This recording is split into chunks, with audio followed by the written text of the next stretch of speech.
2025년 12월 22일에 에스토니아와 약 4,400억 규모의 수출 계약을 하나 에어로스페이스가 맺었다고 합니다. 요거는 지난 국방장관 회담에서도 발표가 되는 거라서 특정 계약이라 보시면 되고, 요 같은 경우에는 그래서 천무는 유럽 시장에 두 번째 진출을 하게 되었다. 전투 중에 포를 쏘다가 터진 것은 맞다. 그리고 원인에 대해서는 확정이 안 됐는데, 원인이 무엇이든 실전 운영 중에서 터졌다는 건 사실 중국제 전차의 신뢰성 자체에 큰 금이 갈 것이고, 앞으로 중국 전차 수출하기 쉽지 않을 것 같아요. 태국군은 국경을 넘어서 이제 캄보디아 내로 진격을 해서 캄보디아의 카지노라든가 이런 중요 시설을 타격했습니다. 그런데 이게 한번 멈출 기회가 있었어요. 아예 휴전됐다고 소셜 미디어에 발표를 했었죠. 근데 태국 아누친 총리가 소셜 미디어를 정면으로 부정하면서 아직 전쟁이 끝나지 않았다라고 선언을 해버렸어요. 트럼프가 황금함대를 만들면서 자기 혼자서 만들겠다는 게 아니라 한화와 협력해서 100배 강력한 황금함대를 건조할 것, 요까지 들어가서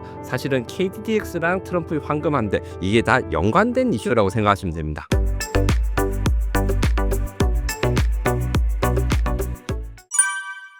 간밤이랑 뭐 오늘 아침까지, 한국 시간 오늘 아침까지 특히 이제 방사능 관련해서 큰 뉴스가 두 가지가 있었죠. 어제 말도 많고 탈도 많은 KDDX 사업 방식이 결정이 됐고요. 방위 사업 추진위에 의해서. 네. 그리고 오늘 새벽에 이제 미국의 도널드 트럼프 대통령이 크고 아름다운 골든 플릿, 예, 황금을 좋아하지 않습니까? 그 황금 함대 계획을 발표했는데, 이 계획 발표의 핵심은 전함을 21세기의 전함, 뭐 거의 야마토, 우주전함 야마토를 연상케 하는 전함 건조 계획을 발표해가지고 이 두 가지가 또 이렇게 건함 계획, 건조 계획이지 않습니까? 해군, 해상 전력에서 두 가지 큰 뉴스가 발생했습니다. 여기서 또 하나 중요한 걸 빼먹으셨는데, 트럼프가 황금함대를 만들면서 자기 혼자서 만들겠다는 게 아니라 한화와 협력해서 100배 강력한 황금함대를 건조할 것, 요까지 들어가서 사실은 KDDX랑 트럼프의 황금함대, 이게 다 연관된 이슈라고 생각하시면 됩니다. 한화오션과 협력해서 지금보다 100배 강력한 황금 함대를 만들겠다. 그리고 우리나라 차기 구축함 사업이 제가 알기로는 몇 년째 현대중공업이랑 한화가 계속 누가 티격태격했죠. 해서 결정이 안 되는데 이제 결정이 난 건가요? 결정이 난 게 아니라 어떤 방식으로 추진할 것인가. 좀 설명을 그럼 차근차근 해주시죠. 네, 우선 KDDX란 건 한국형 차세대 구축함이라 해서 이제 우리나라 세종대왕함이라든가 정조대왕함보다는 크기가 작지만 국산 장비를 탑재해서 아주 전투력이 우수한 차세대 미래 주력 함정을 만드는 사업입니다. 이게 6척을 건조하는데 한 척에 거의 1.5조 정도 들어가니까 사업이 엄청 큰 거라서 우리나라에서 전투함을 만들 수 있는 하나오션과 HD 현대중공업이 치열하게 경쟁 중인데, 이 경쟁이 좀 너무 치열해져가지고 법적으로도 다툼도 하고 자격 조건이 있냐 없냐 이걸로 수년간 싸움을 벌였습니다. 지금 현재 기준으로 간단하게 이해하기 쉽게 설명을 드리면, 배를 만들 때 단계가 있는데 개념 설계 단계, 그러니까 집으로 치면 집을 몇 평으로 짓고 화장실을 몇 개로 둬야 되나, 요런 설계는 하나오션이 승리를 했는데, 기본 설계 단계, 그래서 정확하게 물자가 몇 개 필요하고 화장실을 환풍기는 어디 제품을 쓸 것인가, 요 정도의 밑그림이 다는 건 또 현대중공업이 승리했습니다. 이제 마지막으로 실제 건조사, 초도함을 건조할 건조사를 찾아야 되는데, 이 두 회사가 서로 이제 하자가 있다, 그리고 서로 잘못이 있다 하면서 싸움이 많았고, 솔직히 말씀드리면 지금 이거를 관리하는 게 방위사업청이 이런 걸 관리하는데 사실 관리가 잘 안 됐습니다. 그러다가 이번에 결론이 난 게, 그러면 정식으로 한판 붙자 라는 이 경쟁 입찰로 됐다라고 이렇게 정리를 할 수가 있는 거죠. 원래는 상세 설계를 한 회사가 초도함을 건조하는 게 관리했습니다. 수의 계약을 맺어서. 왜냐면은 상세 설계랑 또 이제 하고 초도함을 건조하는 거는 세부적인 능력에서 많이 또 차이가 있기 때문에 그걸 잘 아는 회사가 건조하는 게 관리였습니다. 그래서 원래대로 하면 HD 현대중공업이 돼야 되는데, 하나오션 측에서는 HD 현대중공업이 이 과정에서 기밀을 유출해가지고 뭐 이런 게 이제 들통이 나서 벌점을 받았거든요. 그러니까 요건이 안 된다 그래서 경쟁 입찰을 요구했었죠. 경쟁 입찰 요구했었는데 그게 안 됐고, 그래서 또 상생 협력 방안이 있었죠. 그게 뭐였죠? 상생 협력 방안은 사실 두 회사가 싸우는데, 제 솔직한 의견을 말씀드리자면 두 회사 모두 맡으면 건조를 할 수 있는 정도의 대규모 조선소인 건 맞아요. 그런데 너무 협상이나 이런 게 여지가 없으니까 이 경쟁하는데 비용이 많이 든다, 법적인 비용이라든가 사업 지원됨으로써 우리 노후된 이순신집 구축함이 노후화된다. 요것 때문에 싸우지 말고 그냥 합의를 해서 나눠서 건조를 하자. 요거를 정하자라는 게 일종의 공동 건조 방안이었습니다. 세 척씩 6척이니까 세 척씩 나눠 가져서 하자는 그런 거였는데 결국 이제 여기서 이재명 대통령이 등장을 하셨죠. 그래서 이 이재명 대통령이 언제 어떻게 말씀하셨냐면 대전에서 그 요새 간담회 같은 걸 많이 하시는데 대학생이 뭐 방산비리 같은 걸 이야기를 하시다가 갑자기 입찰 자격이 없는 회사가 입찰을 하려 한다면서요? 라면서 새로 오신 방위사업청장님한테 여쭤봐서 이게 그 돌발 질문이라서 굉장히 좀 당황스러운 사건이 있었습니다. 이게 무슨 의미냐면 HD 현대중공업이 입찰 자격이 없는데 요게 왜 들어가 있느냐고 방위사업청한테 여쭤보신 거예요. 하지만 그 입찰 자격이 있냐 없냐는 사실 그 법적으로 아직 결론이 딱 난 사안이 아니라서 그 시각에 따라서 맞을 수도 있는데 또 여기에 대해서 제가 딱 잘라서 그래서 누가 잘못했다 말하기는 굉장히 제가 조심스러운 적 상황입니다. 결과가 안 나왔으니까 책임질 수 없는 발언이다. 그렇죠. 그 결국 피해자는 해군이죠. 그러니까 이게 원래 올해 사업자가 선정이 돼서 지금 이제 막 계약까지 하고 제가 아까 기본 설계, 상세 설계를 헷갈렸는데 기본 설계는 HD 현대중공업이 했고 이번 상세 설계 및 선도함 건조를 이제 계약을 해야 되는 건데 계약 방식이 이번에 결정되지 않습니까?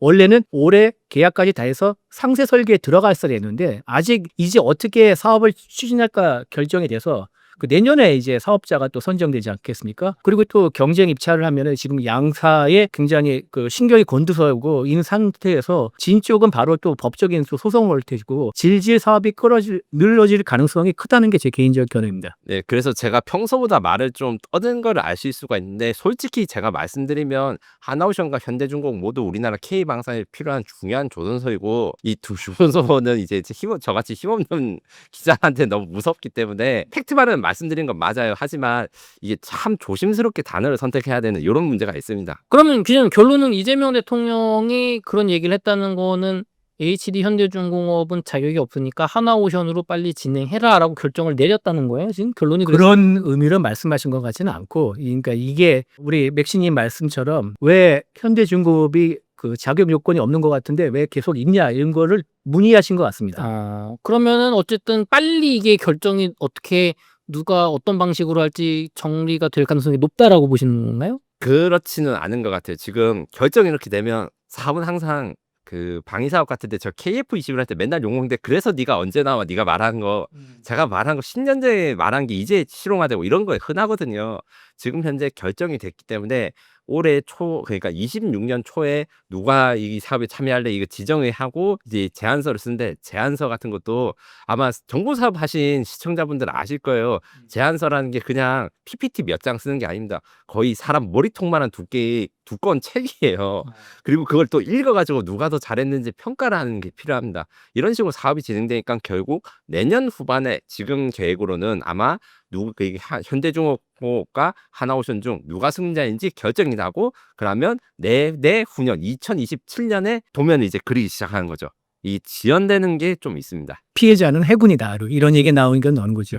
그럼 어쨌든 이번에 결정이 된 건 경쟁 입찰이 아니고 하나만 고른다. 수의 계약 방식. 아니죠. 수의 계약도 아니고 상생 방안도 아니고 네. 경쟁 입찰을 통해서 경쟁 입찰. 둘 중에 하나만 고른다. 둘 중에 하나만 고른다. 그래서 요거는 사실 대통령님이 말하신 거랑 약간 느낌이 다르긴 한데 결론적으로 해서 그래서 이 방식이 어느 회사에 좋냐 제가 양쪽에다가 다 물어봐도 서로 상대방한테 좋다고 말씀을 하셔가지고 제가 말하기 조금 어려운 감이 있습니다. 그래도 이제 시청자 여러분들이 좀 이 뉴스가 방산에서 굉장히 많이 나오기 때문에 다소 좀 최대한 일반인 기준에서 이야기를 하자면 상세 설계란 건 말씀드린 대로 진짜 실제로 공사를 하기 위해서 벽돌이 몇 개 필요하고 이 벽돌을 반으로 잘라야지 이게 칸이 맞고 요런 정도까지 하는 거예요.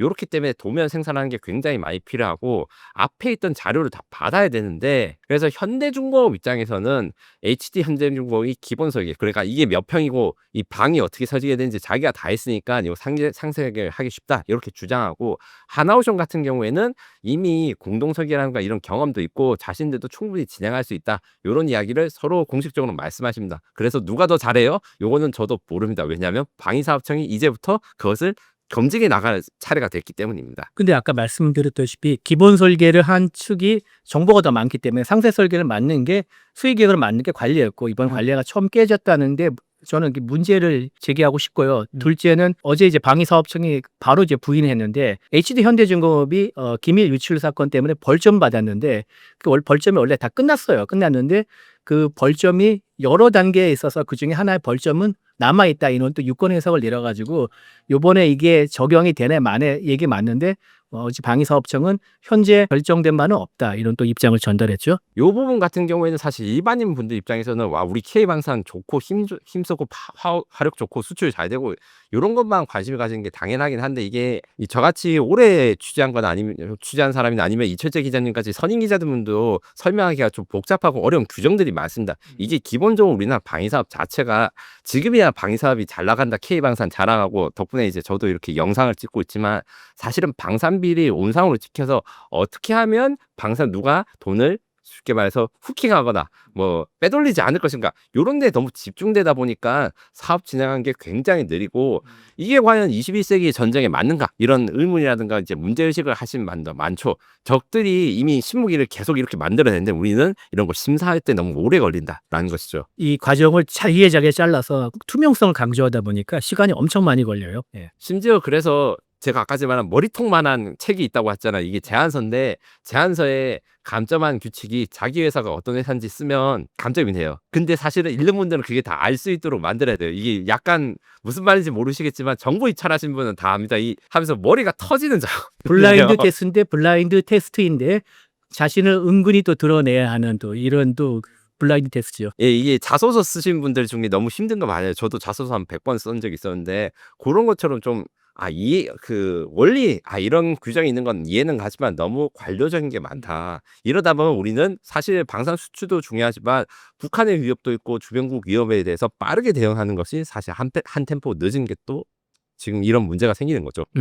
이게 잘 빨리 좀 해결이 됐으면 좋겠고 또 동시에 아까 미국 트럼프 대통령의 황금 함대 계획에 우리나라 하나오션이 엄청난 수혜를 받을 거다라고 얘기해 주셨는데 이 황금 함대 계획 이거 뭡니까 도대체? 예, 이제 미국이 인도 태평양에서 중국을 견제하는데 가장 이제 중요한 전력이 해상 전력이죠. 해상 전력인데 미 해군이야 전 세계 탑인데 지금 미국의 조선 산업이 워낙 침체하고 쇠퇴했으니까 그리고 중국은 지금 세계 1위의 조선 강국이고 1년에 뭐 여러 척, 거의 10척씩 전투함을 뽑아내고 있습니다. 찍어내고 있죠. 이지스 여기서 잠깐 말씀드리면 제가 이제 올해 조사한 바로는 이지스급 전투함을 1년에 6척 이상 뽑아내는데 이게 원래 미국도 1년에 2척씩 뽑아내는데 지금은 2년에 1척 뽑기도 어려운 상황이라고 합니다. 그렇기 때문에 요거를 한꺼번에 만회하지 않아서 이제 트럼프 대통령이 좋아하는 색깔은 골든, 금색이죠.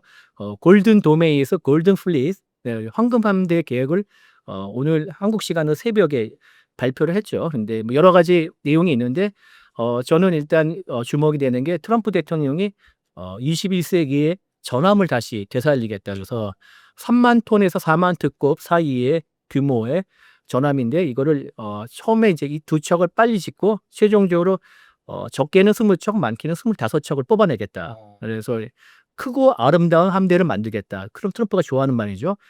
그걸 만들겠다 했는데 이 전함은 사실 냉전이 끝나고 난 다음에 아이오아급들이 다 퇴역을 했죠. 미국에 퇴역해서 사실 90년대 이후는 미국에서 볼 수가 없고 지금 미국의 주요 도시에 가면은 박물관으로 쓰이고 있죠. 여기서 잠깐 군함의 역사에 대해서 말씀드리자면 이 전함이라는 게 왜 전함이냐면 보시면 알겠지만 포가 굉장히 크고 두꺼워서 전함은 자기가 쏜 포를 자기가 견딜 수 있게 돼서 2차 세계대전 때는 전함이 해상을 지배할 거라 생각했어요. 하지만 사람들이 생각하지 못한 거 항공모함이 더 중요하다. 그래서 사실 2차 세계대전 때도 전함의 활약이 거의 항공모함 때문에 잘 이루어지지 못해서 야마토라고 해가지고 일본 제국군이 만든 항모가 제대로 전투를 못하고 그냥 격침됐거든요. 이런 식으로 사실은 시대에 뒤떨어진 지 이미 70년이 된 전함을 이게 다시 구하겠다는 거예요. 왜? 멋있으니까. 사실 항공모함이 크다고 하고 비행기 많다고 하지만 사실 포가 많은 것보다 좀 밋밋하거든요.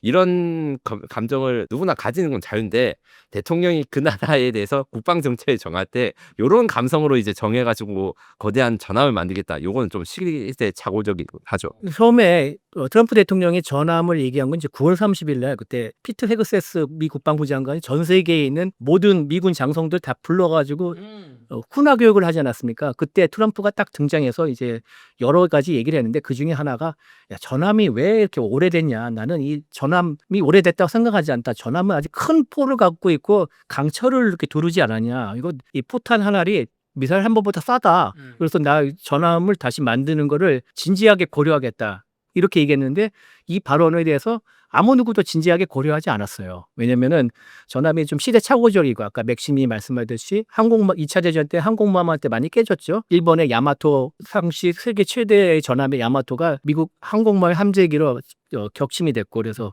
그리고 또 2차 대전 이후에는 미사일이 나오면서 전함이 점점 더 값어치, 흡음 가치가 떨어지게 됐죠. 그래서 트럼프의 발언이 농담인 줄 알았는데 또 트럼프가 1기 때 2015년 대선 후보로 유세를 할 때 LA에 보면은 아이오와 함, 미국 마지막에 전함의 아이오와 함이 이제 전시대에 있는데 예. 거기 올라와가지고 내가 대통령에 당선되면 이 전함을 되살리겠다 그렇게 발언했어요. 근데 트럼프의 수많은 약속과 같이 이것도 다 허언이었죠. 네, 그 대통령 당선돼도 아이오함이 다시 취역하지 않았단 말이에요. 그래서 이번에도 농담이겠거니 했거든요. 그리고 또 미 해군의 기본적인 컨셉은 디스트리뷰트 리설리티라고 해가지고 분산 치명성, 그러니까 전함이나 뭐 항공모함 같이 큰 표적은 큰 배는 중국 미사일의 표적이 될 수 쉬우니까 그보다 작은 여러 개의 함정에 치명적인 무기를 싣고 쉽게 말하면은 뭉치면 죽고 흩어지면 산다. 이런 컨셉으로 전력을 구성하는 방안을 이렇게 모색했는데 갑자기 확 틀어진 겁니다. 9월 30일 이후로. 그래서 되게 경악을 금치 못하고 있죠. 지금 미국 내 분위기들이. 그래서 트럼프 클래스 혹은 이제 USS 디파이언트로 불리는 이 전함은 길이가 한 300m 정도 될 거고요. 우리 이지스함이 150m가 안 됩니다. 그렇게 얼마나 큰 배인지 알 수 있을 거고 거기에는 이제 각종 뭐 미사일 중에서도 그냥 미사일이 아니라 핵 미사일을 탑재한다고 이제 이미 선언을 했고 택티컬 토마호크 뉴클리어 버전 뭐 아니면 CPS 탄도 미사일 그다음에 그 함포가 3개 거기다가 이제 뭐라더라 그 기관포가 한 10몇 개 탑재되고 수직 발사 미사일에서 자기들을 보호할 수 있는 뭐 여러 가지 있는데 결국 미사일이 100여 발 함포가 3기 레일건까지 달려 있습니다. 레일건은 어디에서 보면 되냐면 트랜스포머라고 옛날 SF 영화 나와요. 트랜스폼 1. 네, 거기에서 이제 레이건을 쏘는 장면이 미국 해군의 협조를 받아가지고 나는데 이게 나온 지 한 10년 넘게 됐는데 이게 실제로 구현이 되는 것이죠. 거기다가 300kW급의 레이저포 2개가 달린다고 합니다. 그러니까요. 레일건은 전기가 많이 필요하기 때문에 맥시님이 말씀하신 정도의 전력을 생산하면 발전기가 커야겠죠. 그래서 선체가 커질 필요는 있습니다. 그러나 3만 톤에서 4만 톤급은 좀 과한 게 아닌가 이런 그럼 이게 생각이 드네요. 추진 전함인가요? 핵 추진이 가능성이 있을 수도 있습니다. 왜냐하면 이게 약간 좀 전문적인 거지만 요 US 트럼프 클래스 전에 DDG-X라고 해가지고 중국 해군을 상대하기 위해서 제일 좋은 배를 만들려고 설계를 해군이 하다가 이거 너무 비싸다고 넘어간 적이 있었어요. 이게 문제점이 하나가 레이저포를 운영할 때 전력이 많이 부족하다는 거였습니다. 그래서 일단은 지금 트럼프 클래스는 원자력을 사용하지 않는다라고 미국 해군이 공식 발표했는데 제 기준으로는 원자력을 사용하지 않으려면 거의 이지스 구축함의 엔진을 거의 한 2배 정도 때려 박아야지 되지 않을까 뭐 이런 생각이 드네요. 그런데 이게 기자님 두 분도 얘기해 주셨지만 지금 전함이 시대에 뒤떨어졌다. 미사일과 항공기 공격에 취약해서 이제 사실상 끝났다. 아무도 어느 나라 그거 미국도 그래서 퇴역시켰던 거잖아요. 근데 이거를 지금 만들면은 멋은 있겠지만 실제로 중국하고 싸울 때 도움이 되는 무기입니까 이게 그래서? 큰 도움이 안 될 거라 생각합니다. 큰 이 전함은 중국의 그 촘촘한 A2AD 그 방어망의 손쉬운 표적이 되지 않을까 이렇게 우려하고 있습니다. 저는 그래도 이제 좀 무리를 해서 이제 좀 미국 쪽에서도 지금 트럼프 대통령이 일단 결정한 거니까 대놓고 반대를 못하니까 이게 무리를 해서라도 사용처를 찾는다면 이게 공격용으로 해서 중국에 들어가가지고 막 중국 군함을 잡아족치고 요게 아니라 방어용으로는 그래도 어느 정도 쓸 수 있다. 이렇게 말씀드릴 수 있어요. 무슨 말이냐면 2차 세계대전 이후에 전함이 사라졌는데 그 2차 세계대전과 그 냉전기간 시간에 제일 큰 전투함이 있었습니다. 바로 러시아의 키로프급 구축함인데요. 요 같은 경우에 2만 톤이 넘고 미사일도 엄청 많이 탑재했는데 의외로 용도가 방어 임무였습니다. 무슨 말이냐면 핵 잠수함이 작전하는 해역에서 이런 거대한 전함이 있는 다음에 핵잠수함은 뭐 핵미사일도 공격할 수 있고 뭐 공격력은 좋은데 대공 방어를 못해요. 그래서 대공 방어 미사일을 많이 집어넣어 가지고 영역에 대해서 내가 어떤 적의 함선 그 적의 해역에 들어간 건 위험하지만 우리 구역에 적이 들어오면 배가 크니까 장비가 많이 갖추고 레이더의 출력도 크니까 아주 멀리서 적을 탐지할 수 있단 말이에요. 그럼 방어 용도로는 쓸 수 있다라고 하지만 요거는 사실 갖다 끼워 맞춘 것에 불과하고요. 이 몇 조, 그러니까 지금 예상으로는 4조에서 5조는 가볍게 넘을 것 같은데 40억에서 45억 달러라고 합니다. 그러니까 5조 9천억 원에서 6조 6천억 원. 이 많은 돈을 트럼프의 약간 컨셉 하나로 가는 것은 조금 위험하지 않을까 뭐 이런 생각이 드네요. 허드슨 연구소의 브라이언 클라크 연구원이라는 사람이 이제 미국의 유명 군사 매체인 브레이킹 디펜서 인터뷰에서 트럼프급 전함의 필요성에 대해서 그러니까 공격과 방어를 모두 수행할 수 있으면은 선체가 커야 되는데 왜냐면은 미사일을 충분히 탑재해야 된다. 그다음에 트럼프가 밝혔듯이 여기에 토마호크라든지 아니면 극초음속 미사일을 하면 이게 이제 VLS 수직 발사 현존 수직 발사 장치에는 들어갈 수가 없습니다. 그러니까 더 큰 설계, 더 큰 구경이 더 큰 수직 발사 장치를 집어 넣어야 되는데 그러려면 선체를 더 키워야 된다. 그래서 그렇게 즉 장거리 타격이 가능한 미사일로 무장할 수 있다. 이런 설명을 했는데 그조차도 이 트럼프의 신형 전함 발언에 대해서는 되게 긍정적이지 않은 그런 취지로 인터뷰를 했습니다. 결국에 종합하면 두 분 기자님도 그렇고 군사 무기를 좀 아는 분들은 이게 돈지랄이다 쉽게 말해서 속된 말로 효용은 별로 없고 몸만 있고 그렇단 말씀인데 여기 근데 하나오션이 연관됐다는 건 뭐예요? 우리나라가 뭐 혜택을 좀 보나요? 네, 이 트럼프의 이제 트럼프급 전함 네. 또 자기 이름을 땄습니다. 어쨌든 원래 트럼프가 발표를 할 때 양옆에 예상도를 딱 했는데 거기는 USS Defiant 무모함, 용감함 이라는 뜻인데요. 그를 했는데 원래 일본함을 그 함급 명으로 쓰는 게 관례였는데 자기 이름을 갖다 붙였습니다. 어쨌든 간에 근데 트럼프급 전함은 아까 말씀드렸다시피 커서 큰 표적이 되니까 주변에 그 많은 호위 전력이 필요합니다. 그래서 미국의 생각은 지금의 이제 현존 이지스 구축함 말고 프리기트함, 호위함을 많이 뽑아내서 트럼프급 전함을 호위하거나 또 플러스 무인 수상함이나 무인 잠수정을 활용하는 방안을 했는데 이 이제 호위함을 많이 뽑아내는데 싸고 값싸는 호위함을 대량으로 뽑아내는데 지금 이제 아까 말씀드렸듯이 미국의 조선 산업이 폭망한 상태이니까 그리고 하나오션이 미국의 필라델피아에서 필리조선소를 사지 않았습니까? 그래서 이제 설비를 지금 확장해가지고 생산 캐파를 늘리려고 했는데 트럼프 대통령이 황금함대 계획을 발표하면서 하나오션을 콕 집어가지고 같이 협력할 것이다 이런 내용을 밝혔죠. 그래서 트럼프 대통령이 이번 발표에서 어떻게 이야기를 했냐면 골든 플릿 함대는 한국 기업 하나와 협력할 예정이라면서 하나라는 좋은 회사가 최근 필라델피아 조선소를 50억 불 투자해가지고 인수했다. 우리는 필라델피아 조선소를 다시 가동시키고 이런 그 새로운 구단 건조 골든 플릿을 하나랑 같이 하겠다 이런 말을 했습니다.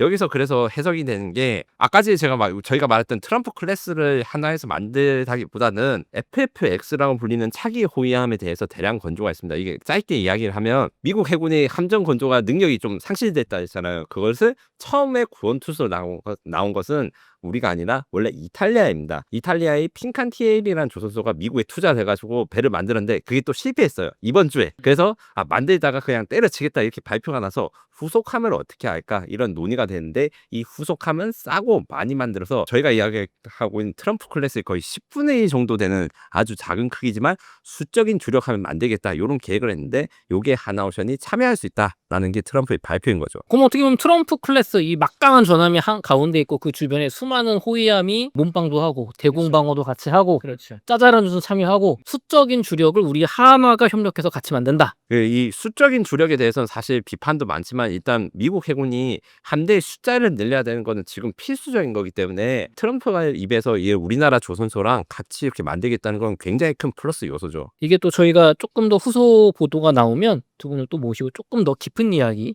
들어보도록 하겠습니다. 기자님, 요번에 황금함대 계획을 발표를 보시면서 김민석 기자님이 나는 트럼프 대통령의 모든 것을 알아버렸다라고 깜짝 놀랐거든요. 천기누설 한번 해주세요. 예. 무슨 말씀이세요? 트럼프 클래스의 가장 큰 모델은 우리가 이미 컨텐츠로 다룬 배가 있습니다. 최현함입니다. 최현함은 저희가 이제 컨텐츠로 전쟁연구소에 다뤄봤는데 북한의 최신형 전투함으로 북한이 만들 수 있는 가장 좋고 큰 배를 만들었어요. 그리고 거기에는 단순히 그 대잠 전력뿐만 아니라 핵미사일 탑재해서 핵순항미사일과 탄도미사일 탑재하는 것들이 발표가 됐는데 잘 생각해 보면 레이저랑 레이건이 있는 거 빼고는 최연함의 컨셉과 이 트럼프 클래스는 완전히 동일합니다. 제가 보기에는 이게 사실 지도자 입장에서 배가 멋있게 보이려면 항공모함이나 이런 밋밋한 것보다는 뭔가 큰 구조물에 그 쉽게 말하는 남자의 노방이죠. 이런 거에 잡힐 수 있는 게 있고 실제로 트럼프가 강조한 거는 군함의 전투 성능도 중요하지만 이 전함이 핵미사일도 운용할 수 있고 다양한 임무에 투입할 수 있고 그래서 미국의 자긍심을 선전한다. 사실 제가 앞서서 말했듯이 이 트럼프 클래스는 중국 해군에 공격하기 위해서 막 적진에 들어가는 게 아니라 아군을 보호하는 방어 임무로서 적합하다 했잖아요. 최연함도 사실은 북한의 잠수함 이런 것들을 호위하기 위해 적합하게 만들어진 것이거든요. 북한 해군이 아무리 그런 신형 함정이 있다 해도 우리나라 해군을 압도할 수가 없기 때문에 북한 해군의 컨셉을 따라한 것이 지금 트럼프의 골든 함대 이게 핵심이 아닌가라는 생각이 들었습니다. 저는 두 가지가 생각나는데 하나는 옛날 제국주의 시대 때 전함의 유용성 중에 하나가 상대 국가에 가가지고 위력 시위를 하는 겁니다. 그러니까 한포 외교, 포함 외교라고 하지 않습니까? 그러니까 크고 웅장한 이 전함의 존재 자체가 상대에게 겁을 줄 수 있기 때문에 그런 목적이 있어서 트럼프가 거기에 경도되지 않았나 이런 생각이 들고요. 둘째는 원래 이 전함은 60년대, 70년대 초에 퇴역을 했습니다. 아이오역급들인데 트럼프가 가장 존경하고 롤모델에서 한 아메리카 그레이트 어게인의 원조가 누구죠? 로널드 레이건 대통령이죠. 레이건 대통령 1980년 레이건 대통령이 냉전에서 이기겠다면서 군비 확장을 주창할 때 그때 전함을 다시 재취역시킨 겁니다. 그래서 90년대까지 활용했는데 그걸 또 따라하지 않았나. 자신의 롤모델 레이건 대통령을 오마주가 아닌가 이런 생각이 듭니다. 또 생각을 해보면 돈이 많이 들더라도 저런 거 하나 만들어서 지금 베네수엘라 앞에 있으면 진짜 겁을 먹을 것 같긴 해요. 네, 맞습니다. 실제로 이제 그 말하는 게 현시 효과라고 하는데 해군에서 굉장히 중요하게 있습니다. 이 배가 지금 제가 크고 둔하기 때문에 단점이 있다고 말했지만 어쨌든 전시 상황이 아닌 상황에서 함부로 이 트럼프 클래스에 대해서 공격을 시도하거나 이러기는 좀 어렵거든요. 그것을 상징을 잘 활용하기 위한 트럼프의 계획일 수도 있지만 그래도 저는 개인적으로는 트럼프 클래스 그거 만들 돈으로 차라리 작은 항공모함을 여러 척 만들면 전 세계 어느 바다에든 미국 항공모함이 있을 수 있으니까 그게 더 낫지 않나? 이 생각도 조금 듭니다. 저는 허투제라고 생각합니다. 좋습니다. 이게 또 어떻게 진행되는지 또 상세 기획 나오면 얘기 들어보도록 하겠습니다. 기자님, 태국 캄보디아 전쟁 지금 상황이 25년 11월 중순부터 25년 12월 22일까지 주요 사건을 좀 정리 부탁드리겠습니다. 지난번에 말씀드린 대로 원래는 태국과 캄보디아를 트럼프 대통령이 그 휴전협정을 했고 그러다가 이 휴전협정이 깨진 것이 바로 11월 10일 날 발생한 지뢰폭발 사건입니다. 이걸로 이제 태국 병사가 다치고 난 다음에 긴장이 지속되다가 12월 7일 날 태국군이 국지전으로 2명이 더 부상하면서 태국군이 본격적으로 군사작전 2차 군사작전에 나서게 된 거예요. 그래서 12월 8일 F-16 전투기로 캄보디아 영토 내 군사 목표를 타격하는 일명 사타안 작전을 개시했고 이때 많은 피해를 입어가지고 캄보디아군이 반격해서 PH-1 다연장 로켓으로 그 태국군 진지를 공격하는 등 상호간의 교전이 극심하게 시작됐습니다. 캄보디아군의 그 다연장 로켓 공격으로 민간인들 많이 부상을 당했죠. 네, 이게 나중에 또 설명하겠지만 캄보디아군의 대응 방식이 딱히 뭐 정밀 타격 이런 걸 선호하지 않기 때문에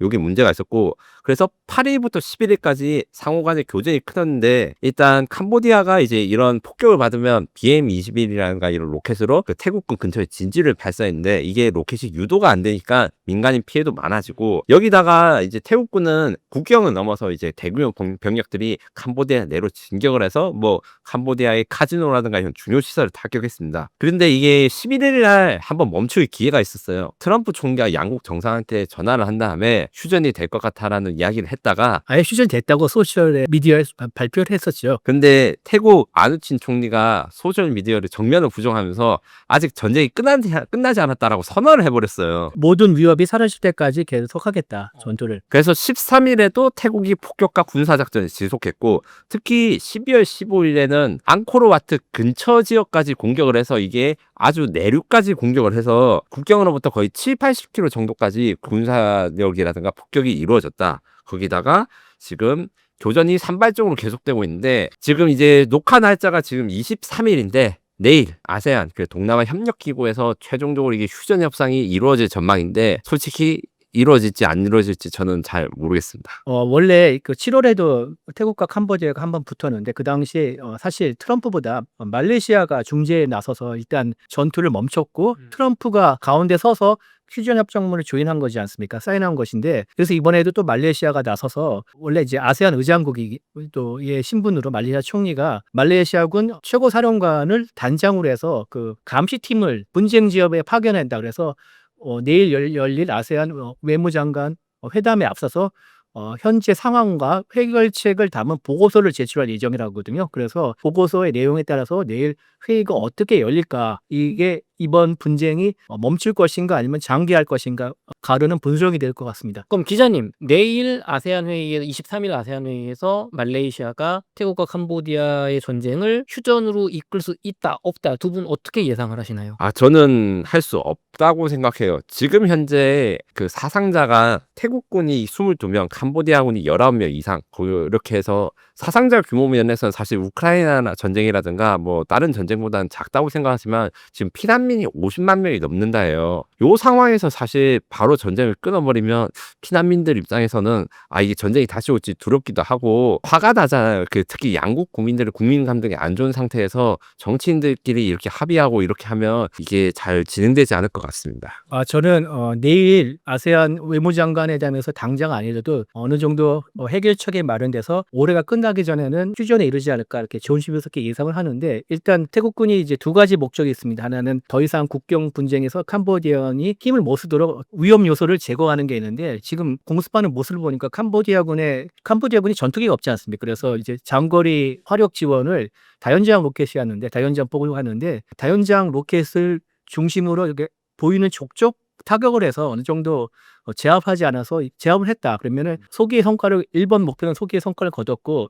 2번 그리고 태국군이 국경지대의 주요 이제 감제고지 있지 않습니까? 이렇게 우리가 6.25 전쟁 마지막에 고지전을 펼쳤는데 그러니까 멀리 보이고 주 교통로나 주 거점을 확보할 수 있는 고지를 유엔군과 공산군이 피 터지게 싸웠는데 최근에 태국군이 이제 해병대까지 동원하면서 국경지대의 주요 감제고지를 많이 점령했어요. 그래서 그걸 확보하는 조건에서 한다면은 휴전이 이루어질 수 있고 무엇보다도 지금 캄보디아의 타격이 피해가 굉장히 크기 때문에 아까 앙코르와트의 근처까지 공격했는데 태국군의 의도가 있다고 생각합니다. 앙코르와트는 캄보디아에서 경제 외화의 주요 수입원이 관광 사업인데 그걸로 먹고 해요. 예, 앙코르와트 시암 앙코르와트가 캄보디아 외화를 제일 많이 창출하는 곳입니다. 그렇기 때문에 거기를 공격하면은 외국인 관광객들이 오지 않겠지 무서워서 그래서 목줄을 잡고 지금 흔들고 있기 때문에 경고 한번 한 거네. 예, 경고 한번 해서 그래서 캄보디아에서는 이거 계속 물론 이제 지금 단계에서 바로 두 손을 들면은 캄보디아 훈 마네트 총리나 그 아버지 실질적인 지도자인 훈센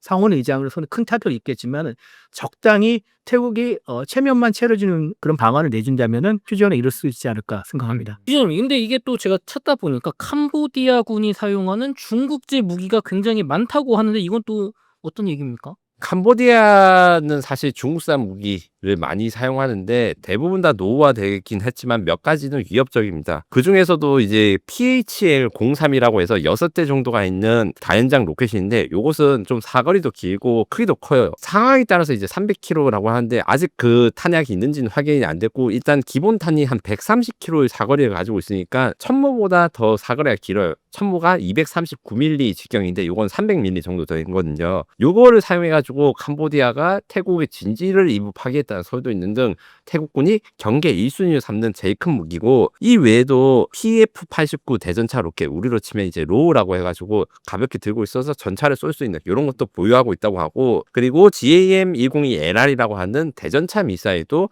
최근에 공개가 됐어요. 이 공개가 된 게 좀 우프인데 이게 최신형 미사일이고 우리나라 치면 형궁이라고 하는 LRC 넥슨이 발사할 수 있는 그 대전차 미사일 요거랑 비슷하거든요. 중국제 제분이 이런 겁니다. 그래서 저걸 딱 조준하고 발사하면 바로 이제 발사하는 사람이 도망칠 수 있어서 신형 대전차 미사일인데 태국군이 500고지라는 그 감제고지를 점령하다가 이 미사일을 통째로 다 발견해가지고 노획한 거죠. 예.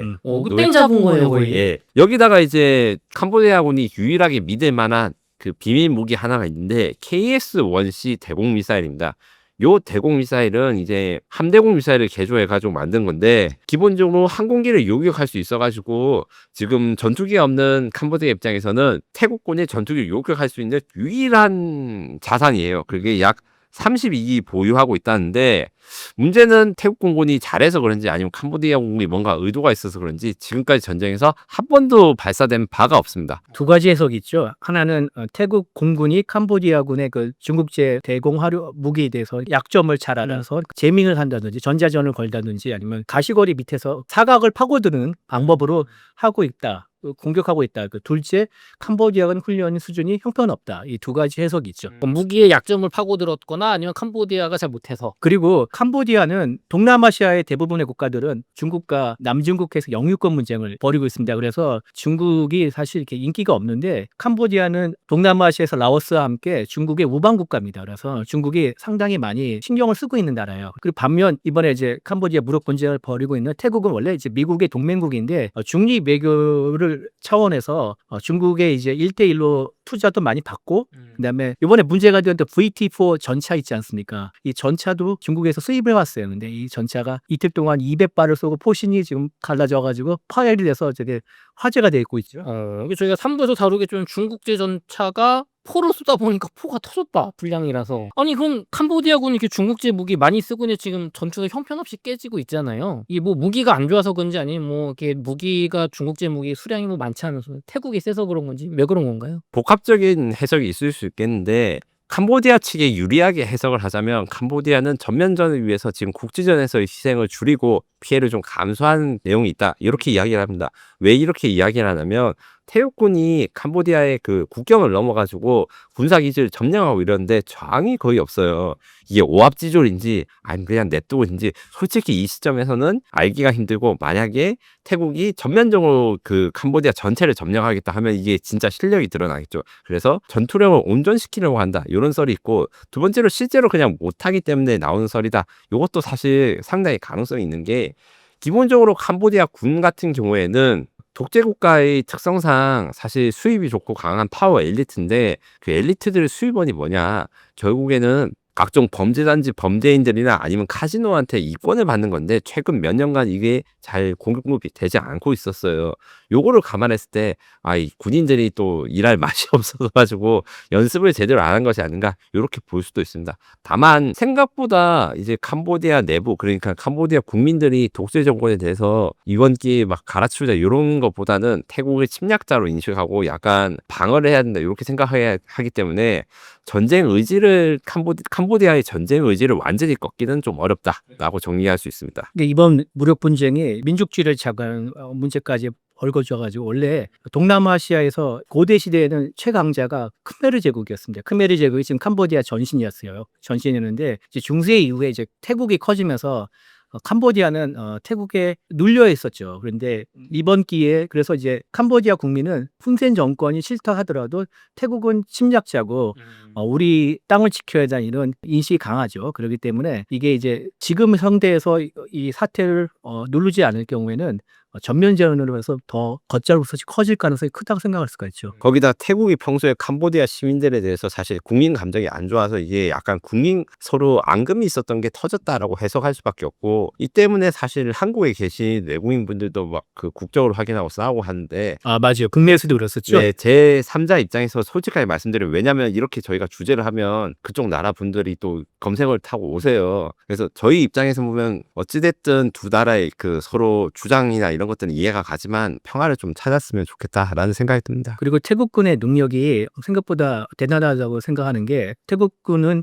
아까 말씀드렸지 미국과 동맹국이고 그래서 미국과 연합훈련도 많이 합니다. 그래서 중국 공군과도 양국 공군이 또 훈련도 하지 않습니까? 그래서 외국군과 연합훈련 또 합동훈련을 통해서 새로운 전술을 받아들이고 그걸 체화할 수 있는 기회가 많이 있습니다. 많이 있고 그리고 또 캄보디아 같은 이런 이제 독재 체제 그 전체 국가에서는 군의 주적은 외국이 아니라 국민입니다. 국민이나 또 아니면은 불만 세력이 들고 일어나는 것을 가장 두려워 거기에 막는데 최적화했기 때문에 미국이나 중국 또는 또 외국과의 연합훈련 경험이 맞는 태국군을 상대하기는 캄보디아가 좀 벅차지 않을까 이런 생각도 듭니다. 이 캄보디아가 이렇게 전황이 안 좋다 보니까 최근에 뉴스를 보면 한국인을 납치했던 범죄 단지를 태국이 F-16의 폭격으로 초토화했다는 말도 있고 또 썸네일 보다 보면 앙코르와트 세계문화유산이 폭파됐다 뭐 이런 것도 있더니 이게 사실입니까? 요건 이제 앞서 이철재 기자님이 약간 말해준 거랑 연관성이 있는데 기본적으로 이제 그 이야기가 나온 출처는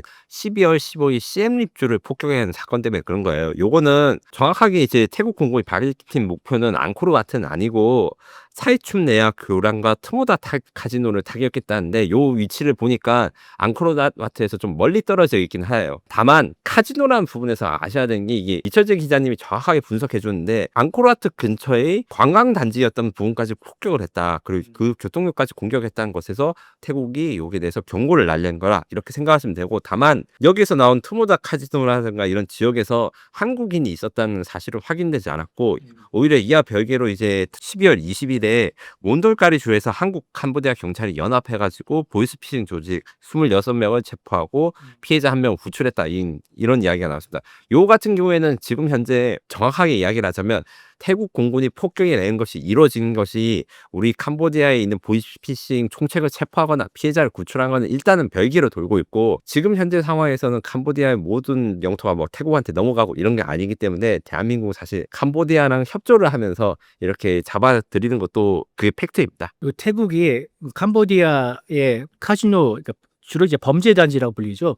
스캠이나 사기에 많이 동원되기 때문에 이런 이제 카지노를 집중적으로 노리는 이유가 있습니다. 물론 이제 발표는 뭐 그 카지노를 무기 뭐 탄약고로 쓴다거나 아니면 뭐 군사 시설이라고 그렇게 얘기를 하지만은 그보다는 캄보디아의 정치권과 군의 자금줄이죠. 이 범죄 단지가 이제 뇌물을 주기 때문에 이런 캄보디아의 집권 세력의 돈줄을 말려버려서 캄보디아를 협상적으로 끌어오는 전략이 아닌가. 그리고 또 태국에서도 이번 그 무력 분쟁의 명분으로 국제 범죄 네트워크와의 전쟁을 또 선포했거든요.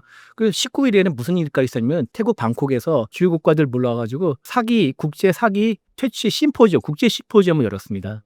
물론 이제 캄보디아를 초청했는지 안 했는지 모르겠지만 캄보디아 참가하지 않았다고 합니다. 이렇게 인신매매하고 사기하고 보이스피싱하는 테러 조직을 우리가 퇴치하는 정의의 군대다. 그 정의의 전쟁이다. 정의 전쟁. 이렇게 포장하고 있습니다. 그래서 현장에서 제가 태국에 방산전시회 취재를 가고 이제 국경 교전이 벌어진 동안에 태국에서 받는 그 취재를 해보니까 보이스피싱 이런 것들이 우리나라뿐만 아니라 태국 사람들도 피해를 많이 입었다고 너무 해요. 열받긴 하겠네. 그러니까 열받을 수는 있죠. 이게 또 태국은 우리나라 6.25 전투병 파견 국가 아닙니까? 그렇죠. 필리핀과 함께 동남아시아에서 두 국가죠. 그렇죠. 필리핀과 태국. 그렇죠. 그리고 미국의 동맹국 상호 방위 조약 체결 국가이기도 하고. 맞습니다. 어떻게 보면 대한민국과 이 동맹으로 얽혀 있는 역사와 지금 입장이 있는데 저는 다른 건 모르겠는데 이 범죄 단지 초토하고 카지노 하는 거는 이거는 뭐 손들어 줄 수 있을 것 같아요. 태국 입장을.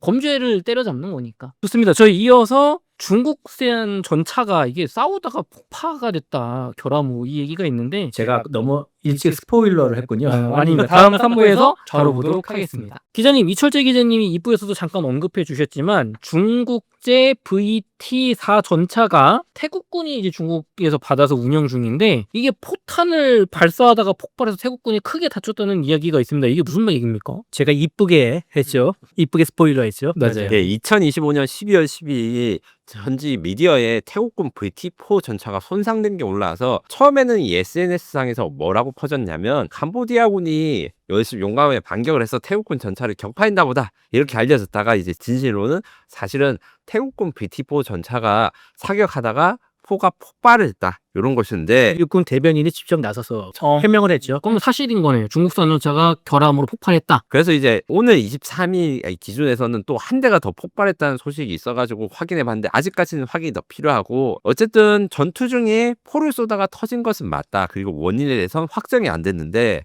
다음 원인 중에 하나의 가능성이 큽니다. 연속 사격 중에 총신 내부에 뭔가 이물질이 있다든가 이런 걸 잘 처리하지 못했거나 혹은 포 자체가 이제 수명에 대해 어느 정도 있는 것을 잘 알아차리지 못하고 이제 과열을 했다.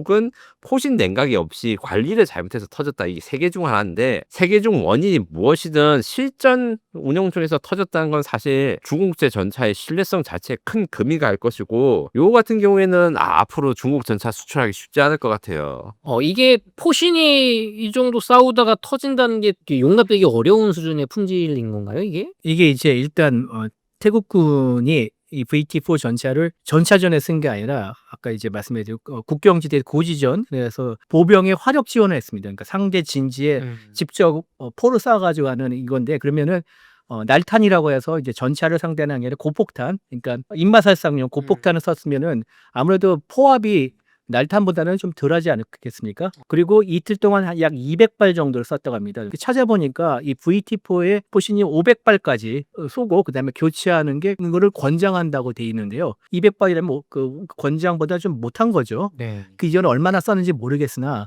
500발이라면 너무 적은 게 아닌가 싶은데 우리 이거 어떻게 되죠? 지금 현재 우리는 약 500발 이상이 기본이지만 1000발 정도까지는 기대할 수 있고 대신에 그 발사를 하기 전에 우린 미리 다 오버를 합니다. 왜냐하면 대한민국 전차도 포신이 터진 적이 있어요. 이게 딴 데서는 아마 잘 모르실 건데 K1 전차, 우리 K2 전차 말고는 30년 동안 운영하면서 약 9번 정도의 포신 폭발 사고가 있었다고 해요.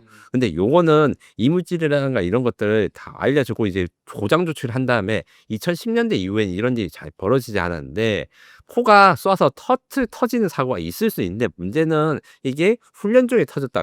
훈련 중에 터진 게 아니라 실전을 하면서 터졌다. 그 다음에 제대로 된 사후 관리가 안 돼가지고 포신의 개량이라든가 이런 것들이 모자라다. 이런 것들이 좀 드러났기 때문에 포가 터지는 사고는 사실 미국제 전차가 터지고 독일제 전차가 터지지만 이 사후 관리가 안 되는 상황에서 이게 터졌다는 건 좀 심각한 문제고 여기서 뭐 중국이 다른 사람처럼 체질을 개선해서 더 좋은 품질을 만들면 다행이겠지만 그렇지 못하면 위신이 굉장히 떨어지고 방산 수출에도 타격이 상당히 있을 것입니다. 군사적으로 봤을 때는 이 중국이 뭐 사후 관리가 잘 안 됐다라고 보시는 거냐?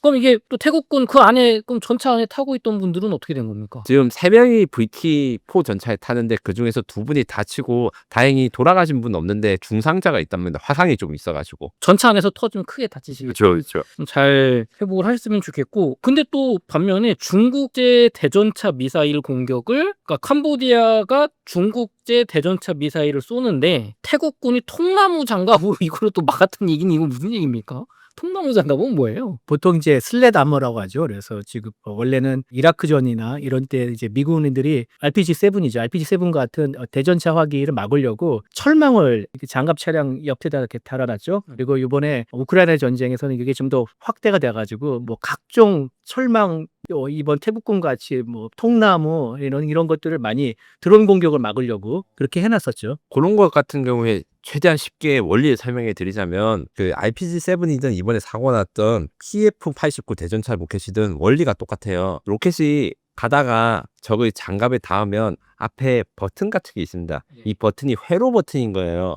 이 회로가 닫히면 전기가 통하고 회로가 가만히 있을 때는 전기가 통하지 않아서 폭발을 안 한 겁니다. 거꾸로 이야기하면 이게 전기를 누전시키거나 전류가 충분하게 흐르지 않으면 이게 폭발을 안 하는 거거든요. 그래서 철망 같은 거를 다는 경우는 어떤 원리냐면 철망과 철망 사이에 이 로켓포의 뚜껑 앞에 있는 신관 요게 눌러지지 않을 가능성이 있으니까 혹은 눌러지더라도 본 장갑 앞에서 미리 터지면 이 폭발의 에너지가 제대로 가지 않거든요. 그래서 이걸 조기 기폭이라고 합니다. 요거를 유도하는 게 있고 이번에 통나무 장갑 같은 경우에는 아무래도 여러 가지 원인이 있을 것 같은데 출력이 아주 강하게 그러니까 속도가 빠르니까 빠른 속도로 돼야지 이게 터지고 너무 느리면 이게 안 터지거든요. 그래서 이 로켓포 앞에 꼭다리라고 하는 이 버튼이 나무의 충격 흡수나 이런 것 때문에 잘 눌러지지 않았거나 혹은 나무랑 이 로켓포가 부딪히는 순간에 누전이 나서 원래는 전류가 잘 흐르면 이게 전류가 신관을 활성화해서 터지는데 터지지 않았다. 이 두 가능성이 있지만 제가 이 사건을 보고 다른 사례를 좀 찾아봤는데 방송 용어는 아니지만 이게 논리적으로는 그렇게 된다는 거고 실제로 100% 이걸 막을 수 있냐? 절대 그렇지 않고 운이 굉장히 좋았던 것 같습니다. 또한 이제 터지지 않고 박힌 거 아닙니까? 박힌 겁니다. 터지지 않고 박힌 건데 또한 PF-89 로켓 같은 경우에는 이게 신뢰성이 문제가 있어가지고 이것을 박히고 눌렀을 때 제대로 터졌어야 되는데 뭔가 이제 그 충격이나 이런 것 때문에 전기가 제대로 통하지 않았기 때문에 터지지 않은 것이다. 이런 것들 같은 경우에는 사실 신뢰성이 높은 한국산이라든가 독일산 로켓이라면 잘 벌어지지 않는 일인 거죠. 우리나라 무기였으면은 그런 나무 같은 게 있어도 그냥 거기서 터지고 격파했을 것이다. 좋습니다. 그럼 뭐 우연일 수도 있으니까요. 근데 또 양측 분쟁 상황에서 우리나라 뭐 KG지배라든가 T-50 골든 이글 혹은 뭐 FA-50 같은 뭐 한국산 무기들이 좀 뭐 한국산 포탄으로 뭐 깨뜨렸다 뭐 그런 썸네일도 있더라고요. 사실입니까? KGGB를 7월에는 사용했던 것 같긴 한데 태국이 KGGB를 한 20기 정도 사왔었는데 7월에 거의 다 쓰지 않았나. 그리고 이번 분쟁에서는 12월에 이런 분쟁에서는 남아도 한두 기 정도 남았을 텐데 그것도 뭐 조기에 쏘지도 않았나. 왜냐면은 7월 때 이제 분쟁이 끝나고 난 다음에 태국이 KGGB를 추가 구매한다는 얘기가 있었는데 실제 계약이 이루어졌다는 소식은 들리지 않았거든요. 그러니까 계속 논의 중이고 그거는 이제 태국이 그만큼 보유량이 0이거나 아니면 네. 한두 개밖에 안 남았지 않았나 이런 추정이 가능한데 그러기 때문에 이번에 다 쓰거나 아니면 쓸만한 KGGB가 없지 않을까 이렇게 개인적으로 생각합니다. 요거는 사실 제가 태국 현지에서 물어본 적이 있습니다. 현지 공군 관계자들이 방산 전시회라서 LIG 덱슨 부스에 그 태국 공군 관계자들이 와가지고 여러 가지 물어봤는데 그래서 제가 딱 가서 기자라고 하니까 일단 노코멘트라 하고 여러 번 하도 그냥 도망갈라 했는데 마지막에 뭐라 했냐면 여기에 대해서 관심을 가지는 건 맞다. 인터레스팅이 있다. 요 정도는 이야기를 하고 더 이상은 말 못 해준다는 거예요. 근데 왜 말 못 해주는가 생각했을 때 두 가지가 있는데 이미 첫 번째로는 기본적으로 태국 공군 입장에서는 KGGB를 쓰고 있는 T-50 뒤에서 이야기를 하겠지만 이게 전투기가 아니고 미국산에 다는데 약간 이제 눈치가 보인다.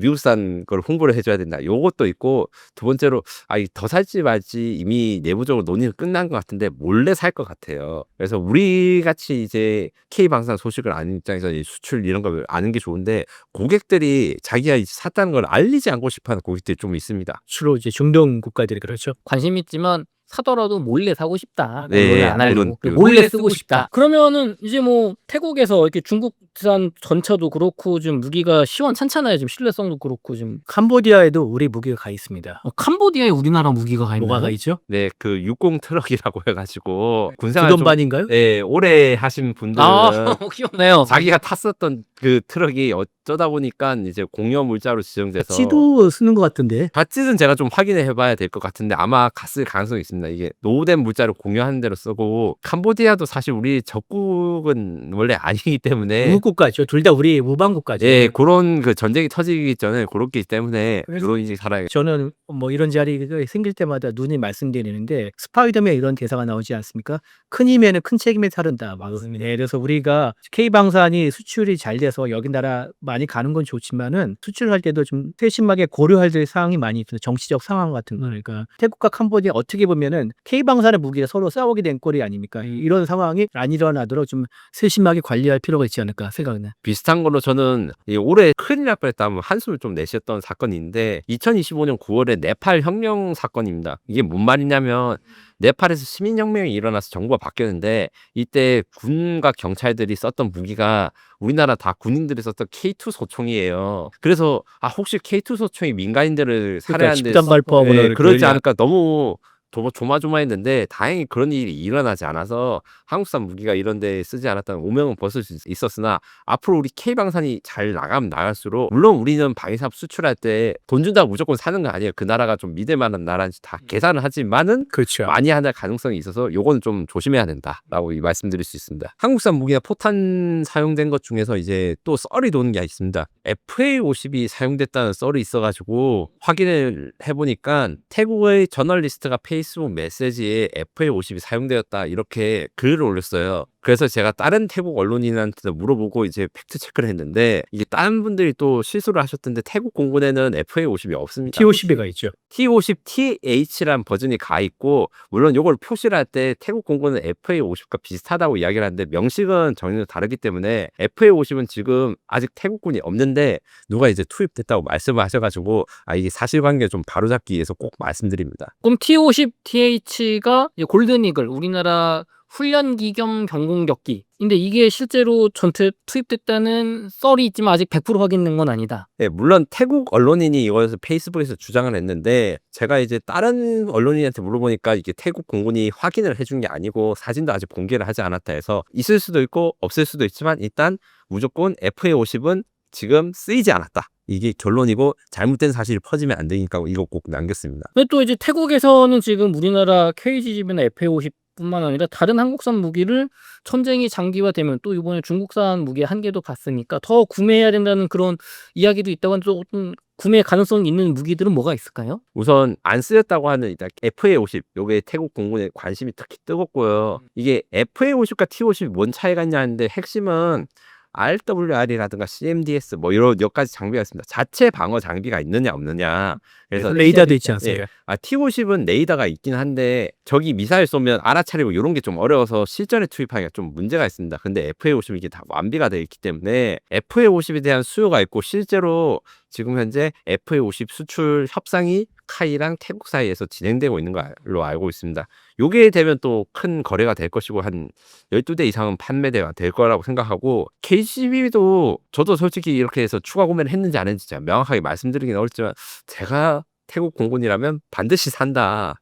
이 앞으로 전쟁이 어떻게 날지도 모르고 이제 이게 잘 써먹기 때문에 이렇게 말씀드릴 수 있고 근데 7월 이후에 살려면은 예산도 태워야 되고 나름대로 구매 계획도 세우고 그 절차가 있는데 5개월 만에 금방 할 수 있었을까요? 저희 생각은 이게 사람들이 잘 모르시는 분이 있는데 지금 태국 국왕님께서 그 직업이 하나 더 있습니다. 공군 참모총장인가요? 예, 공군 총사령관 이거 참모총장님은 따로 계셨는데 돌아가셨고요. 푸푸라고 있습니다. 강아지. 예. 강아지를 공군 참모총장으로 임명했었죠. 그래? 그리고 이제 태국 같은 경우에는 그 기본적으로 민주주의 국가이긴 하지만 우리나라가 달리 입헌군주주의이기 때문에 태국 국왕의 예산이나 이런 것도 또 활용해서 사용할 수 있어서 한 발에 그러니까 그 키트죠. 키트 멍텅구리 폭탄을 정밀 유도 무기로 GPS 유도에서 정밀 유도기로 바꿔주는 키트인데 이 키트 하나가 약 1억 원 정도 하니까 그래서 아마 국왕님이 이제 나라를 지키고 이렇게 하시면 자기 차나 이런 거 살 돈으로 돌려가지고 했으면 아주 빠르게 구매가 된다. 그런 가능성도 있겠네요. 국왕님의 개인 예산으로도 얼마든지 구매할 수 있다. 왕실 예산으로 왕실 국가 예산과 별개로 예, 운영할 완전 테니까. 별개입니다. 그 또 왕실도 국가를 위해서 이렇게 헌신한다는 의미도 있고 좋을 것 같아요. 예, 그런 것도 있고 그다음에 이제 신형 호위함이라 해서 지금 태국 해군에는 푸미돈 아도나데탐이라고 하는 한국 하나오션에서 만든 호위함이 있는데 그게 한 척만 있어요. 그래서 몇 척을 더 사기 위해서 사업이 열심히 경쟁 중입니다.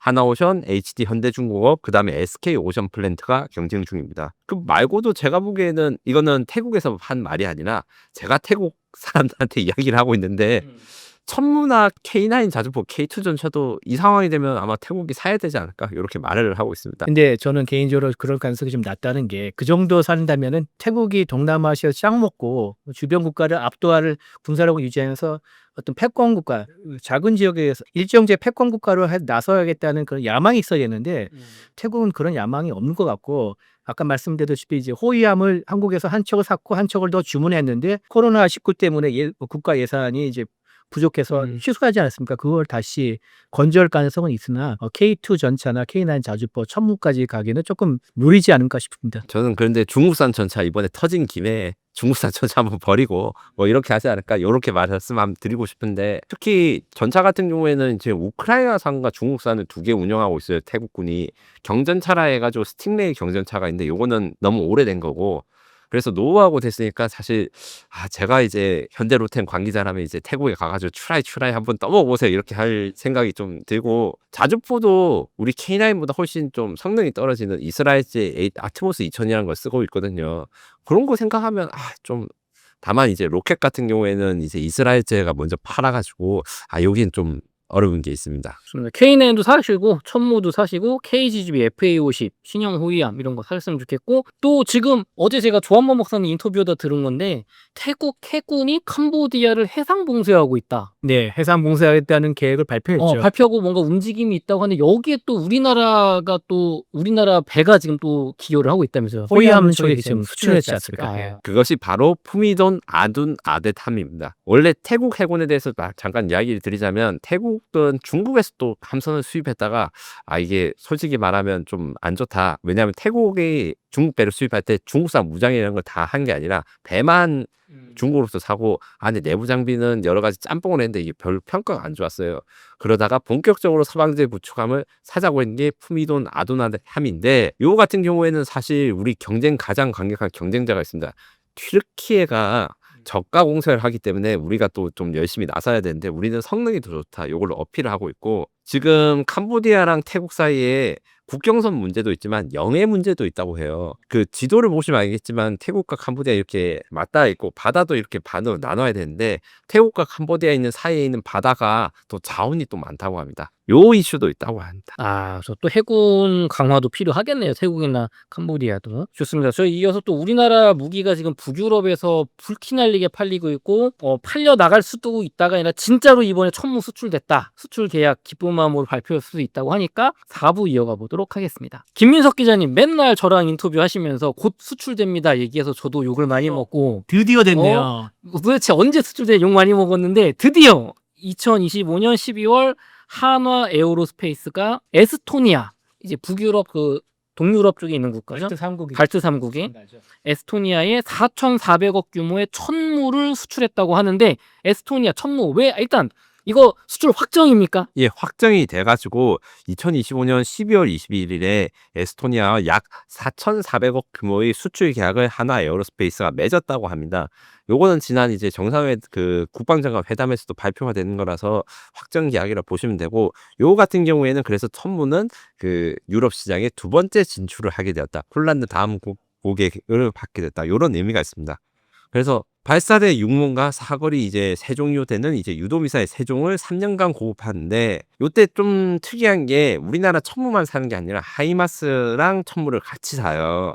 그래서 천무 6문, 하이마스 6문을 같이 운용하겠다. 이렇게 이야기됐습니다. 원래 하이마스만 살려고 하다가 워낙 주문이 많이 밀려 있으니까 이제 즉시 전력으로 천무가 필요하다고 이렇게 들었거든요. 네, 맞습니다. 여기서 잠깐 하이마스 이야기도 넘어가자면 천무랑 하이마스 둘 다 다연장 로켓포, 찬윤형 다연장 로켓포입니다. 쉽게 말해가지고 트럭에다가 로켓을 얹어서 쏘는 건데 화력이 달라요. 천무는 12발의 로켓을 쏠 수 있고 하이마스는 6발의 로켓을 쏠 수 있습니다. 물론 그래서 천무가 트럭이 더 큰 거고요. 요 때문에 그 가격이나 이런 것들은 하이마스가 더 싸거나 아니면 이제 미국산이니까 좀 안정적인 게 있지만 우리도 우리 나름대로의 그 생산 능력이 있고 대부분 포탄 호환이 가능하거든요. 요것도 장점이 있어서 같이 사도 문제가 없습니다. 실제로 폴란드가 이미 하이마스랑 천무를 같이 쓰고 있대요. 근데 이게 또 하이마스는 우크라이나 전쟁에서 뭐 정밀 유도 타격을 한다고 잘 알려졌는데 우리나라 천무는 그 뭐 어떤 장단점이 하이마스랑 비교할 때 있는 건가요? 일단 아까 맥시님 말씀한 대로 화력이 2배고요. 화력이 2배. 가격이 좀 더 싼 걸로 알고 있는데 하이마스보다 한 30% 이상 싸긴데 가격이 싼데 화력이 2배니까 이게 참 강점이라 할 수 있죠. 그리고 납기가 하이마스는 주문이 많이 밀려 있는데 못 받으니까. 하이마스가 로키드 마틴에서 만드는 거죠? 네, 맞습니다. 주문이 지금 5개 국가에서 밀려 있어가지고 아마 지금 주문하면 5년 이상 걸린다라고 알고 있습니다.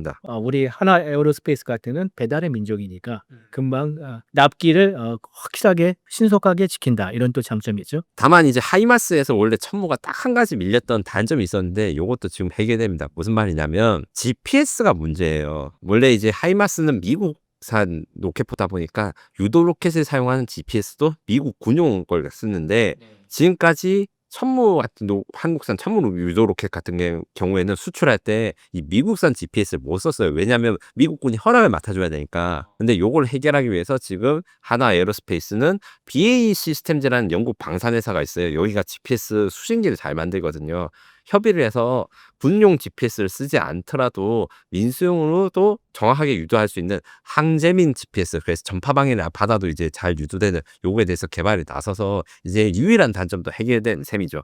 가격은 싸고 화력은 2배고 유일한 단점도 해결했다. 안 살 이유가 없네요. 근데 에스토니아는 요번에 천무를 4,400억 규모로 이제 6문 구매를 했지만 이것뿐만 아니라 K9 자주포도 지금 도입을 이미 한 국가라고 하는데 이게 사실입니까? 네, 맞습니다. 그 에스토니아가 2018년에 그 K9 자주포를 도입했으니까 사실 K9 클럽 중에서는 그래도 초기 국가라고 할 수 있고 36문이 아마 한 개 대대일 거예요. 요게 이제 그 추가로 이제 인수를 하고 있다. 아니면 추가 도입 가능성도 있는 것으로 알고 있습니다. 이게 또 에스토니아에서만 천무 수출됐다 하면은 썸네일용으로 줬지만 이게 시간이 좀 짧은데 다행히도 또 스페인뿐만 아니라 유럽 다른 국가에서도 우리나라 무기가 또 지금 수출이 잘 되고 있다는 또 낭보가 있다면서요. 스페인도 이제 천무를 지금 고려하고 있고 그다음에 프랑스에서도 천무를 또 이제 검토하고 있고요. 노르웨이에서도 천무를 좀 검토하고 있습니다. 노르웨이 하나 말씀드리는 건데 얼마 전에 이제 우리나라가 MTCR이라고 해서 미사일 같은 이제 대량 살상 무기 통제 그 국제 규범에 가입했는데 네. 이게 이제 그러니까 탄도미사일의 그 부품이나 탄도미사일이나 부품 기술을 해외로 이전하는 데 이렇게 제약을 거는 겁니다. 그런데 이거를 뭐 중동의 국가에 수출하기 위해서 MTCR 규정을 뭐 해제했다는지 이렇게 이제 보도가 나왔는데 제가 여러 명한테 물어봤는데 그건 사실이 아니고 지금은 뭐 말씀드리는데 노르웨이가 우리의 그 탄도미사일 장거리 타격을 할 수 있는 300km 이상의 타격 전력을 원하면서 문의를 했기 때문에 한번 논의를 해본 차원이지 중동 국가는 아니라고 합니다. 그래서 노르웨이 나토 국가고 러시아 접해 있기 때문에 노르웨이에서도 이 천무에 대해서 관심이 많고요. 또 K9을 스웨덴에서도 또 K9에도 스웨덴은 또 아처로 해가지고 이 차륜형 자주포에서도 나름 먹어주는 또 명가인데 아처와 더불어서 궤도형 자주포를 새로 수요를 원하고 있는데 그 K9을 검토하고 있답니다. 요거 같은 경우에서 이제 스웨덴 부분을 좀 보충해서 이야기하자면 아처 자주포가 굉장히 좀 좋은 편인데 문제는 이게 차량형이기 때문에 험지 지역에 바퀴로 기다리면 이제 눈 많이 가고 이런 거에 대해서 막 의문점이 있어요. 물론 이 그냥 트럭이 아니라 험지 전용 트럭 원래는 그 원목 있잖아요. 큰 통나무 그걸 실어 나르는 트럭이 개조해서 포를 얹은 거라 가지고 기동성은 괜찮은데 방어력이라든가 여러 가지 문제가 있다. 그래서 스웨덴이 지금 제가 이제 취재하고 안 바로는 야 이제 우리도 무한궤도로 가는 자주포를 사볼까 이런 생각을 하면서 K9에 관심을 가지고 있고 수량이 약 40기가 될 수 있다고 합니다. 스웨덴과 바로 붙어 있는 노르웨이가 K9을 좀 넷플릭스에서 트롤의 습격에 1편에 K9이 나오죠. 찬조 출연하는데 노르웨이가 K9을 운영하고 있고 핀란드도 있고 에스토니아가 있기 때문에 스웨덴도 당연히 K9에 관심 갖고 있죠. 다만 이제 스웨덴도 우리가 우리 방산 산업에 좀 공부해야 될 게 원래 그 아처라는 스웨덴산 자주포가 있었는데 지금 이게 스웨덴산이 아니에요. 왜 아니냐면 만드는 회사가 팔려가지고 영국 회사가 돼가지고 국적이 영국 회사 자주포가 된 거예요. 이런 것들 같은 경우에는 이제 그동안 이제 유럽이 워낙 그 전쟁에 신경을 안 쓰다 보니까 M&A가 많아져가지고 그 나라의 온전한 방위사업체가 있는 나라가 몇 개 없어요. 이런 것들이 사실 우리나라 미래에도 비슷하게 벌어질 수 있기 때문에 조심해야 된다. 그리고 아처의 또 장점이 빠르고 신속한 건 있지만 그러니까 단점이 또 있습니다. 그러니까 방어력이 약한 것도 있고 포를 발사할 때는 지지대를 박아놓고 하기 때문에 발사 후 도망갈 때 지지대 다시 접는 시간이 또 필요합니다. 그래서 이게 생각보다 신속하게 도망 못 가는데 K9은 바로 쏘고 바로 튈 수가 있습니다. 그 옛날 게임 스타크래프트 해보신 분들은 아시겠지만 시즈 모드 시즈 모드 맞습니다. 되게 뻥 해야지. 우리 가끔 저기 전 2사차 같은 거 보면 이게 안정적으로 이게 박아놓고 하잖아요. 근데 그게 사람이 막 이거 하면 시간 한참 걸리는데 이게 포 쏘고 도망가니까 그렇죠. 사람이 하는 게 아니라 자동으로 내려와가지고 착하는 일이죠. 그래서 1세대는 말씀하신 대로 사람이 땅을 까가지고 이제 박아야 되는 거, 2세대는 유압으로 하는 거, 3세대는 궤도식 자주포 같은 경우에는 이 현가 장치라 서스펜션이 있습니다. 서스펜션이 좋으면 이게 박지 않아도 쏠 수 있어서 우리 K9 자주포 그 다음에 PZH-2000 독일 자주포 같은 것들이 정지하면서 쏘는 시즈 탱크로 하면 시즈 모드가 안 되는데도 장거리 사격 가능한 퉁퉁 모드로 시즈 모드처럼 쏜다. 네 그렇게 말씀할 수 있습니다. 그렇죠. 그 PZH-2000 같은 경우는 우리처럼 K9처럼 현가장치가 좋아서 하는 게 아니라 이 차체 무게가 워낙 무겁기 때문에 50톤 가까이 되죠. 이게 무게로 이렇게 중심을 잡아줘서 뒤로 밀리지 않는 것이지 K9 같은 경우는 현가장치가 되게 좋습니다. HS이기 때문에 현가장치에 좋아서 충격을 충분히 흡수해 줄 수 있어서 바로 그 자리에 사격하고 바로 지지대를 시즈 모드는 안 하고 할 수가 있는데 그래서 승차감도 좋습니다. 그래서 제가 뭐 몇 번 말씀을 드린 것 같은데 K9 고속주행을 한번 고속주행하는 K9 타봤거든요. 네. 거짓말 조금 붙이면은 승용차 같습니다. 야, 예. 그 정도예요. 예. 저는 타보니까 전혀 승용차 같지 않던데 기자님이 선배 기자라서 이제 약간 살살 모르고 저한테는 막 밟고 그런 거 아닙니까? 김민석 기자님한테는 약간 저 험한 저도 창원에서 기동성을 보여주려고. 저는 탔는데 이게 가속이 너무 빨라가지고 그 안전모를 썼는데 안전모가 날아가고 안전모가 무한기를 밝혀서 아그라졌어요. 그때 제가 안전모가 머리가 커서 안전모가 안 맞은 게 아니었을까요? 그런 군사 기밀에 누설하시면 안 됩니다. 기자님이 최근에 다이어트에 성공해서 살이 많이 빠지셨기 때문에 예, 머리 둘레가 작아진 것 같아요. 어쨌든 지금 북유럽 국가에서 K9 저주포, 천무 지금 뭐 수출 잘 되고 에스토니아 확정 났고 잘 되고 있는데 기자님 아까 스페인 그렇다 치고 근데 프랑스에서 천무에 관심이 있다는 게 프랑스는 지금 군사 강국 아닙니까? 우리나라 거 자존심 상하게 사요? 프랑스는 과거에 로켓 전력이 있었으나 그렇게 많지 않았고 플루톤이라고 해가지고 핵탄두만 장착하는 그런 다연장 로켓이 있었어요.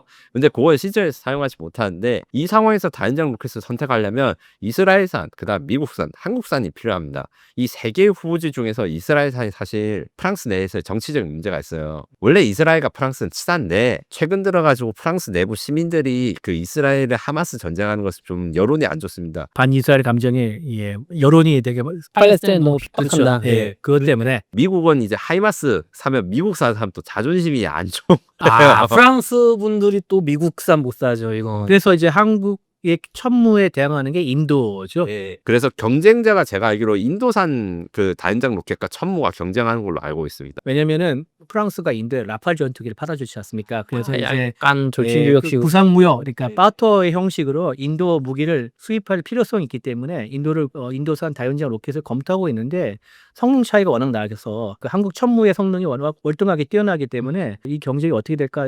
일단은 현재로 봐서는 천무가 유리한 형국입니다. 여기서 이게 인도의 피나카 다연장 로켓이라고 경쟁자가 있는데 화력이 시간당 화력하면 비교할 수가 없습니다. 왜 무슨 소리냐면 로켓포 자체 크기나 생긴 거는 일반인이 보기엔 똑같이 생겼어요. 그런데 큰 차이가 뭐냐면 로켓포 자체에 크레인이 있나 없나 차이입니다. 천무는 자체 발사대가 크레인 역할을 또 겸하기 때문에 장전 차량이 발사대 앞에 가가지고 그 로켓을 떨궈주고 막 장전하고 이러지 않아도 돼요. 그냥 대충 평평한 데다가 로켓을 떨궈두고 나면 발사 차량이 알아서 다 떨어지면 그쪽으로 가서 스스로 1분 안에 재장전이 완성됩니다. 실어가는 거죠. 그런 것 같은 경우에서 지금 인도의 피나타 로켓 같은 경우에는 러시아제 다연장 로켓을 추종해서 그런 게 여부로서 재장전이 굉장히 사람이 오래 걸려요. 재장전해 주는 네. 거죠. 사람이 손으로. 손으로 끼워놔야 된다. 그러면 한 번 쏠 땐 비슷하고 그 다음부터 연속 사격이 엄청 불리해지는 거 아니에요? 불리해지죠. 맞습니다, 네. 맞습니다. 그 마크롱 대통령이 지금 러우 전쟁으로 급박한데 지금 실용적으로 가셔야죠. 실제 성능이 좋은 천무를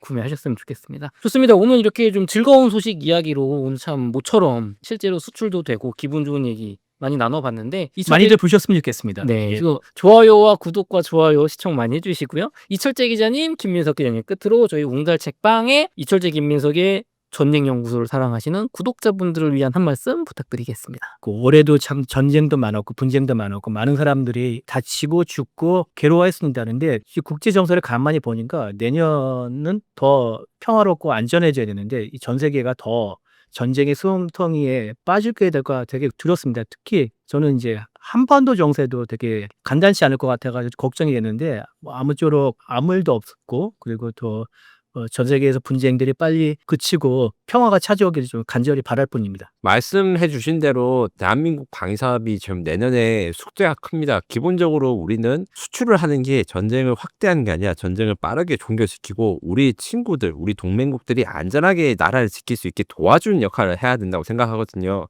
이 관점에 따라서 내년에도 우리 방산 수출이 올바르고 그 다음에 열심히 세이스를 해서 우수한 성과를 내서 결론적으로는 한반도 또는 전 세계의 평화를 가져다주는 그런 억제로로서 우리나라 K방위산업이 발전했으면 좋겠습니다. 이렇게 해서 이철재 김민석 기자님의 전쟁연구소를 마치도록 하겠습니다. 긴 시간 동안 수고 많으셨습니다. 감사합니다. 감사합니다.